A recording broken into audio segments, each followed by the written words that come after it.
I used to think of myself as a pretty average guy.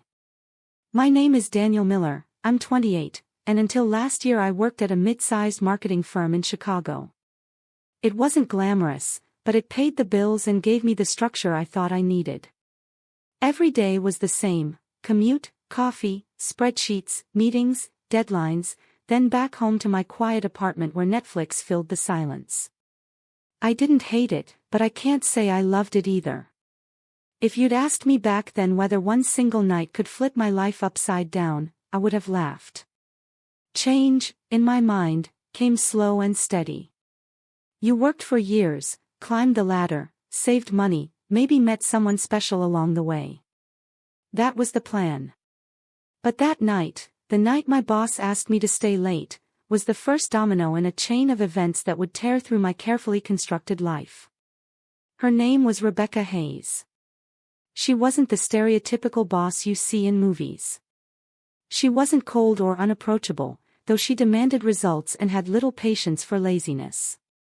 She had this sharp intelligence about her, the kind that made people straighten up when she walked into the room.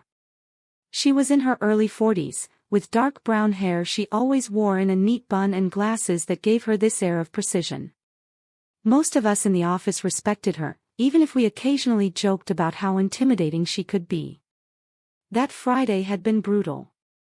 A client's campaign had run into problems, and the team had been scrambling to put together revised strategies all week. By 6 p.m., the office was almost empty. People were packing up, laughing about weekend plans, heading out to bars or dinners or just anywhere that wasn't our fluorescent-lit building. I remember looking at the clock, ready to shut down my computer, when Rebecca appeared at the edge of my cubicle. "Daniel," she said, in that calm but commanding voice of hers. "Do you have a minute?" I looked up, surprised. She didn't usually single me out directly unless it was about a report or meeting. "Sure," I said, though inside all I wanted was to leave. "Stay a little longer tonight," she said. "There's something I need your help with." I hesitated. I wasn't the type to say no to my boss, especially not Rebecca. She noticed my pause, and something flickered in her expression, something almost unreadable. "It's important," she added. So, I nodded. Of course. The office grew eerily quiet after everyone else left. The hum of the HVAC system filled the empty spaces, and the glow from the city outside our windows looked harsher without the usual chatter of coworkers. Rebecca had retreated to her office, and after about 15 minutes, she called me in. When I stepped inside, she had spread a series of folders across her desk. At first, I thought it was just more work, client data, campaign projections, the usual. But when I looked closer, I noticed something strange. These weren't marketing reports. They were financial records. Some looked internal, others belonged to companies I didn't recognize.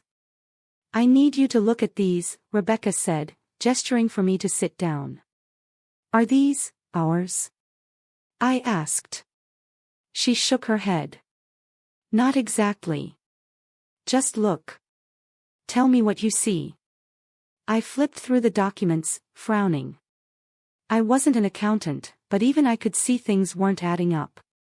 Funds moved in irregular patterns, amounts disappearing from one account and showing up in another. It looked deliberate. "This is some kind of laundering," I finally said, half question, half statement. Rebecca's eyes locked onto mine, and for the first time since I'd known her, I saw a flicker of something raw. Fear. "Exactly," she said quietly. My stomach tightened. "Wait, why do you have these?" She leaned back in her chair, folding her hands together. "Because someone doesn't want me to. And if I'm right, it goes much higher than this company." The room suddenly felt smaller, the air heavier. I looked at the folders again, my brain scrambling to connect dots that didn't quite form a clear picture. "Daniel," she said, lowering her